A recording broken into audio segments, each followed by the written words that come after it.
আসনের আমাদের জোটের মনোনীত প্রার্থী ব্যারিস্টার আন্দোলিত রহমান পার্থ ভাই উপস্থিত হয়েছেন ঢাকা মহানগর উত্তর ছাত্র দলের সাধারণ সম্পাদক মাহফুজুর রহমান লিপকন সহ ঢাকা মহানগর উত্তর ছাত্র দলের সহসভাপতিবৃন্দ, যুগ্ম সাধারণ সম্পাদক বৃন্দ, দপ্তর সম্পাদক ও সহ সম্পাদক সহ ঢাকা মহানগর উত্তর ছাত্র দলের অন্তর্গত বিভিন্ন থানা ও শিক্ষা প্রতিষ্ঠানের নেতৃবৃন্দ, আমরা আসলে আজকে এখানে একত্রিত হয়েছি এমন একটি সময়ে। আমরা জানি মায়ের জন্য সন্তানের দোয়া আল্লাহর দরবারে সবচেয়ে আগে কবুল হয়।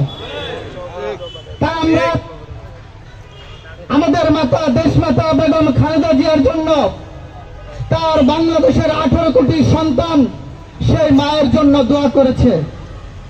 আমরা বেগম খালেদা জিয়ার একজন সন্তান হিসেবে আমরা এখানে একত্রিত হয়েছি। আমরা আমাদের মায়ের জন্য দোয়া করব। সেই দোয়াটা আল্লাহর দরবারে অবশ্যই যেন কবুল হয়।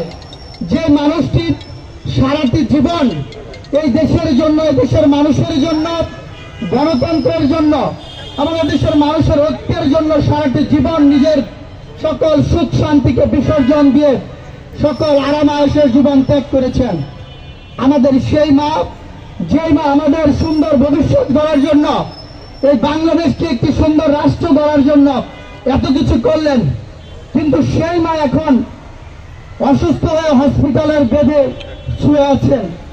আমরা তার জন্য মন থেকে দোয়া করব। আমরা সকলে আল্লাহর দরবারে দোয়া করব, মহান রব্বুল আলামিন যেন আমাদের মাকে সুস্থ করে দেন এবং সুস্থতার সাথে দীর্ঘ হায়াত দান করেন। সকলকে ধন্যবাদ। আসসালামু আলাইকুম।